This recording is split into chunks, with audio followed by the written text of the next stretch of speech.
কাজের শুরু আছে কিন্তু শেষ নেই। তৃণমূল জামানায় এমন অভিযোগ কিন্তু ভুরি ভুরি পাওয়া গিয়েছে, আর যার মাসুল দিতে হচ্ছে কাদেরকে?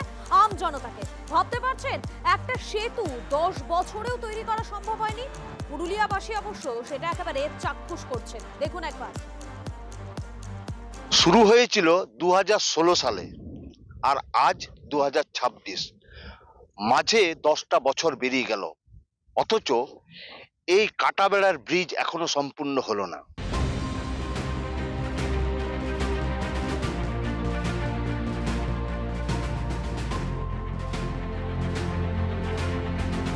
অনেক আন্দোলন করার পরেও আমরা কেবলমাত্র প্রতিশ্রুতি পেয়েছি, বিনিময়ে কোনো কাজ পাইনি। আমরা এখানে সামনে যে নিদর্শন দেখতে পাচ্ছেন, 1 বছর দ্রুত গতিতে কাজ চলা পরেই মাঝপথে সেতুর কাজ থমকে যায়। তারপর আমরা বিভিন্ন জায়গাতে দরবার করেছি, কিন্তু কোথাও কোনো আর সুরা হয়নি। পুরুলিয়া 1 নম্বর ব্লক ও আরশা ব্লকের মাঝ দিয়ে চলে গেছে কাঁসাই নদী। সেখানে একটি পাকা সেতুর দাবি বহুদিনের, কিন্তু বাসিন্দারা পেলেন কি? কিছুই না।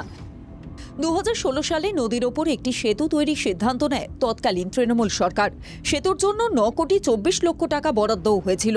নদীর পাড়ে পিলার তৈরি শুরু হওয়ার পরই কাজ বন্ধ হয়ে যায়। 10 বছর পরও হাল এক, সেতুর কাজ আর এগোয়নি। যেহেতু আমাদেরকে যাতায়াত করতে হবে, তাহলে এই জন্য আমরা নিজেদের জীবন জীবিকার স্বার্থে আমরা এখানে স্বেচ্ছাশ্রমে আমরা এই বাঁশের সাঁকোটা তৈরি করি। এটাতে আমাদের ঝুঁকিপূর্ণ হলো, কিন্তু কোনো উপায় নেই। সমস্যার সমাধান দুরস্ত, কোনোদিন কানেই তোলেনি তৎকালীন তৃণমূল সরকার। অভিযোগের পাহাড় এলাকায়।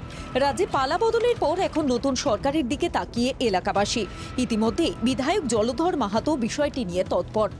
আমি এই বিষয়ে পিডব্লিউডির যে মন্ত্রী, ওনার সাথে দেখা করেছি। বাঁশের সেতু দিয়ে মানুষ পারাপার করছে জীবনের রিস্ক দিয়ে। সেই ছবি সমেত আমি দেখাইছি মন্ত্রীকে। মন্ত্রী আমাকে বলেছে যে যত তাড়াতাড়ি পারে, এই বর্ষাটার পরে হয়তো উনি ভিজিট টিম পাঠাবে। আমাকে বলেছে যত তাড়াতাড়ি পারি আমি এইটার বিষয়ে দেখছি। এই এলাকার 3-4টি গ্রামের বাসিন্দারা আশায় বুক বেঁধেছে।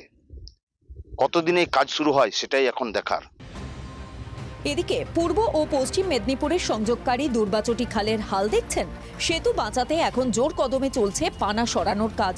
আর উপায় বাকি, এতদিন কিছুই হয়নি।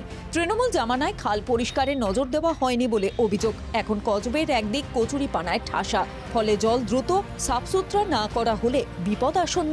Bureau report, TV9 Bangla.